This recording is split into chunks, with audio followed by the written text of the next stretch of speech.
crafty friends, it's Sharon Luska here from My Crafty Greetings, and I have a crazy paper cutting hack for you today. But first I wanted to wish an awesome happy birthday to Riley and Nolan. They are my cousins, young people. They share a birthday. Two cousins from two different families share a birthday. They had it this weekend, and I hope they had a fabulous time. Now I'm showing you this die cut here. It is a Creative Expressions die cut, and it is meant to be a pop-up in the center of a card, but I love it. It's nice and big, perfect for 5x7 cards, because 5x7 cards are starting to take a surge in the industry.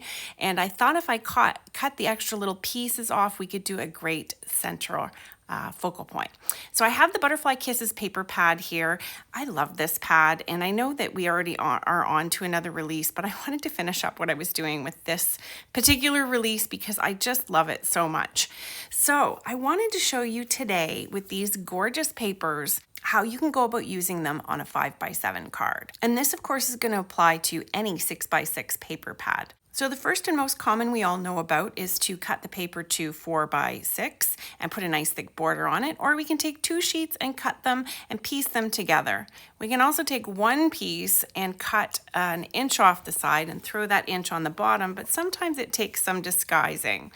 If you want to use one sheet of paper, this is the trick. You are just going to hack that diagonally across from one side of the paper to the other. So you can see here you've got your square, one side, the left side to the right side, and you're going to cut this apart. Now, we're going to be matching them up and sliding them to cover this card. But here's something to be alert of. If you have the cut oriented from top to bottom, it's not going to work.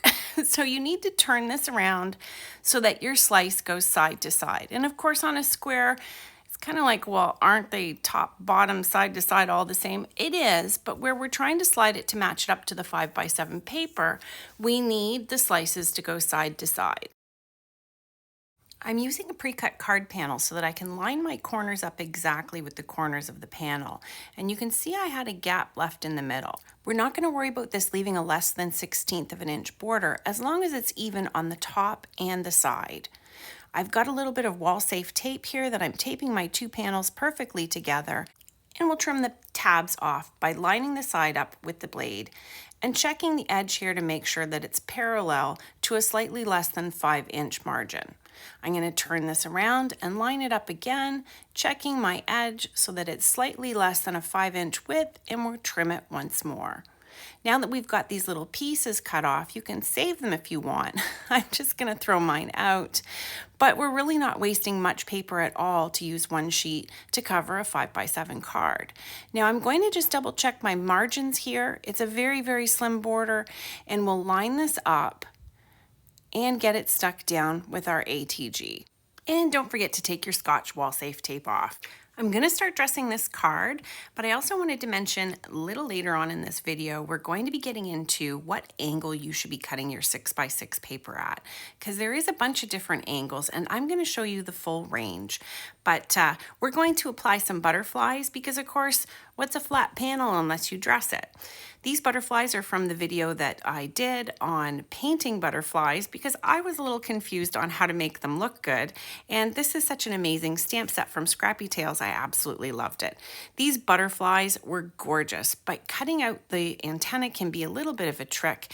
And I showed how to make these two different styles of antenna in my last video. I'll link it below.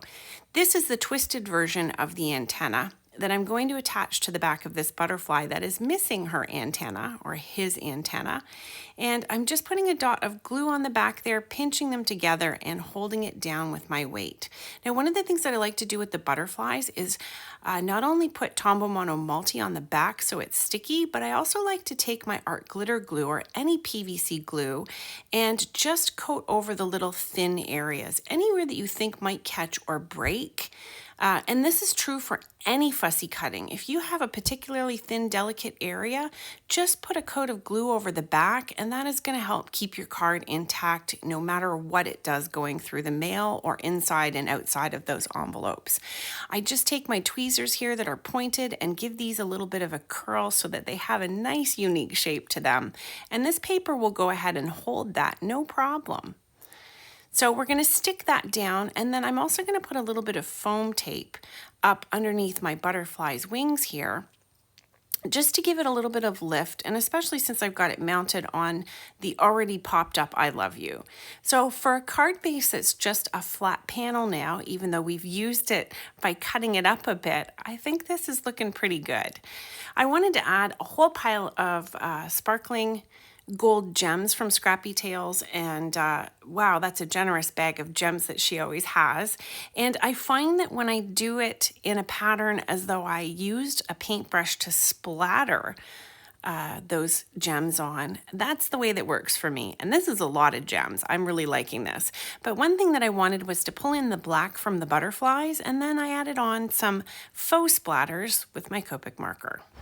Okay, so let's get to this point of moving the cut line around. You may have noticed on my previous sample that the drops themselves did not completely line up.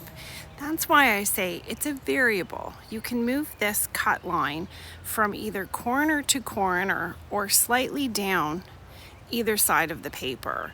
And the reason I'm saying this is if there's a large cluster of flowers that you don't want to cut off, or a design you're trying to match up, you want to be able to move this around and know how far to go before it's not going to completely cover the 5x7 page. And you can see here from my experience, I already know the further down we get, the more closely it becomes to a horizontal cut, the less it's going to be able to cover that 5x7 paper.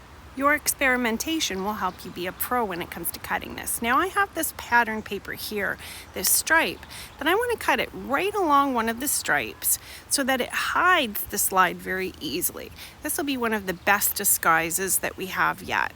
And you can see that I didn't leave too big a cut on either side, so I'm able to get fairly close to covering that entire 5x7 page. Now as I flip it over, you can see how this cut angle affects the pattern on the opposite side. Experience, experimentation, and some forethought will help you as you learn to do this technique. Now I have an ombre piece of paper here, and I really think that it's going to look nice to have these two patterns kind of intersecting each other and giving it a different look for the paper. So we're going to use the fact that these don't completely line up, and it's going to work to our favor by creating a completely different look for our finished project. So I already have the bottom piece laid down here, and I'm getting them all put together. If you line your papers up and you find that things don't work out perfectly for a 5x7, don't forget you can always trim off extra little bits from the side. I intended on having a nice tiny frame around this anyways, where I wanted the white to show, so no big deal. I'm just making sure that I'm using the cut marks on my paper cutter to make sure these line up. So this is a fun little technique. I don't know if you've ever seen it, but I have two circle cutters, one that is bigger than the sentiment that I just cut there, and you can see here just ever so slightly bigger. Now the diameter of this, I measured carefully so that I was able to slip my paper part way through my punch. Now you can also do this with a die if you have a circle die and no punches, but what I'm doing is actually cutting a rounded edge on this piece of paper. Actually, I guess I should say rounded end. And this beautiful little sentiment here is from the Spread Your Wings stamp set that I showed at the beginning. Has gorgeous, gorgeous butterflies, very similar to the ones that are here. Now, I didn't like how this looked, so I decided that I was going to build it up some more, and that's typical of me. I'll put something down and I'll decide it needs this and then it needs that, and I just kind of go along until I find something that makes me happy as a finished product. So this is just going to be backing back behind this purple, but not behind the actual circle of the sentiment. It's going to give it kind of a funky look, and this isn't typically my style, but I'm a Gemini. I like to do whatever, wherever. Now I stuck this down and it was too late and a little crooked. And you know what? This is handmade, not Hallmark. And I got to remind myself of that too, because sometimes I get a little too wound up in my card making. Now I'm going to have to ask you, if you haven't subscribed to my channel yet, I sure would love it if you would. And if you could hit that thumbs up for me, that like button, that helps so much with the algorithm. and leave me a comment would be so wonderful. My affiliate links are going to be down below, and if you use those, that would be great. It helps this channel stay on YouTube. And here's the little thing that I'm doing. I wanted this to have a circle munched out of it so that it makes a purple frame around this. So I'm just using the larger die cut, or the larger punch cut to figure out where exactly I need to cut this so that it's gonna have the right shape.